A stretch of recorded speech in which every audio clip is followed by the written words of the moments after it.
My name's Joseph and I work for Professional Animation. I'm from a place called Derby in the north of England.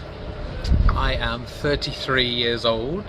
My position is the owner of the company and the chief animator at Reef Oasis Beach Resort in Hadaba, Sharm el-Sheikh. I've worked animation in Egypt on and off since 2006, so about 2 years, but actually 5 years ago I started playing with animation. My actual background is working and managing health clubs, so sort of the daytime activities. The newest thing for me is actually the variety shows.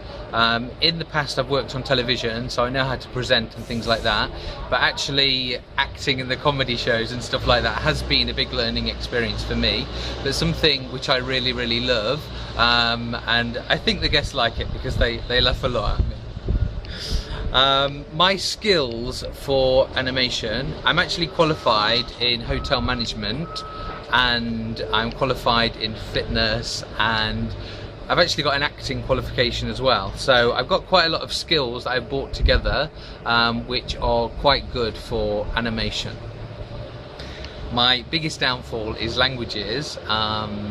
As you know, Egypt attracts many international guests, and because I only speak English and a little bit of Arabic, it is quite challenging for me.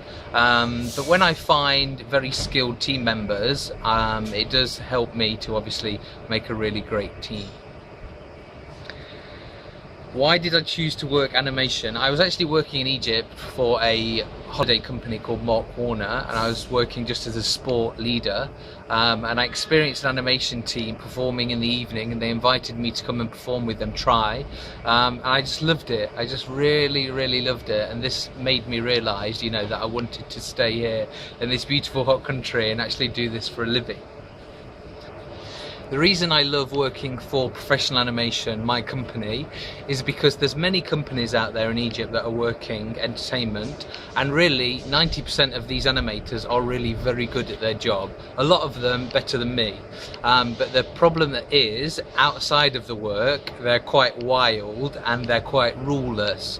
And their actual business it doesn't have any operation systems in it, and therefore most of these animation companies don't pay the animators, or something dangerous happens to the staff, or whatever happens, it's not enjoyable for the work. I've also worked for many companies where the quality of the work is great, but the feeling before and after the show and first thing in the morning and things like that, it's just not an enjoyable life. So this is why I decided to make Professional Animation a company that has what I call halal people, the people that are, you know, good people that aren't just doing this work to have sex with the guest or to get money from the guest, but actually want to work in a real honest way, and also people that love people. Okay, this is the number one thing. If you're after money, if you're after sex, then people see it in your eyes. If you find people, a group of people that just love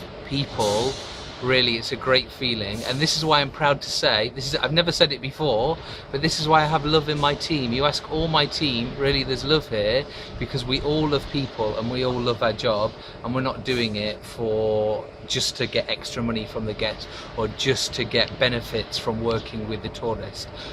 So really this is why I love working for Professional Animation, my company. The most challenging thing about animation is, as everybody's been saying on these videos, is the long hours. Okay, you actually only do around 8 hours of work, but you have split shifts. So you've got lunch break, which is a couple of hours, and the evening break, which is about 3 hours. But when you wake up in the morning, you go to work, you finish work at night and you go to bed, it just feels like you're working all day.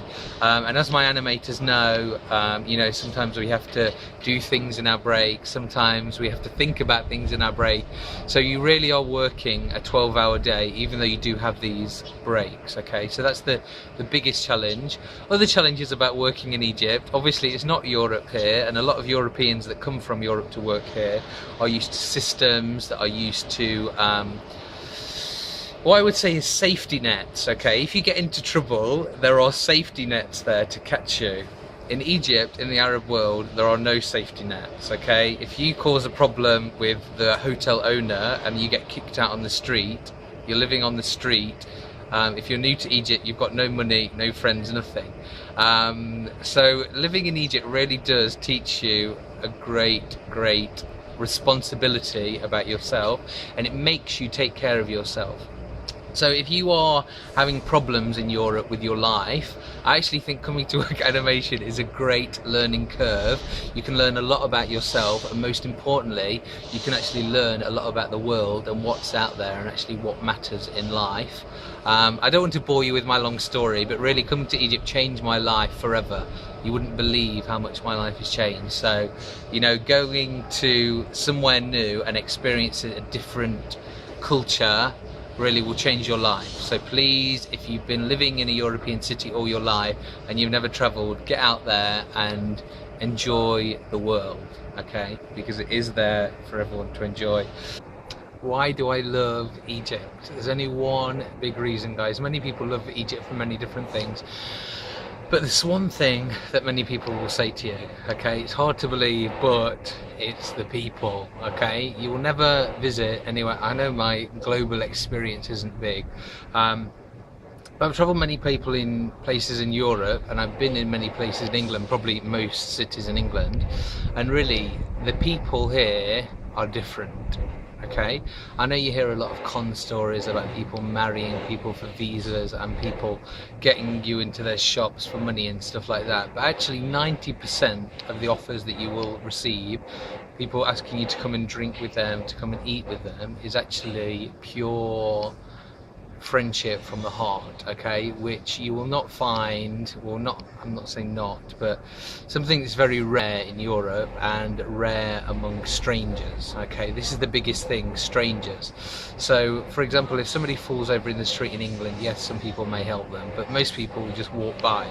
I was reading on Facebook the other day about somebody saying they're now putting, like, criminals are putting a baby in or a toy baby in a cot next to the street, so women alone will stop their car and go out and then they'll get raped or something like that.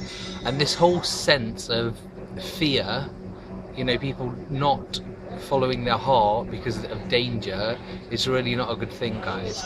And if you look at the petty crime rate in Egypt, it's one of the lowest in the world. You have West Africa where it's really bad, London where it's really bad, but here in Egypt, really, I can't tell you how safe it is. Yes, there's bigger dangers out there, obviously, like tourism and stuff like that, but petty criminals and small theft like that, it's really the safest place in the world for those things. I honestly say this, and I feel more safe here than anywhere that I've ever been. Even in I feel safer here than even my home. And it's because of the people. It really is because of the people. And I know a lot of you out there will have had bad experiences, but 99% of you would have had a great experience in Egypt, and you will understand what I'm saying. When you meet a waiter for the first time here, you get a very different experience and you get that feeling, okay? So this is why I love Egypt, because of the people and the feeling here.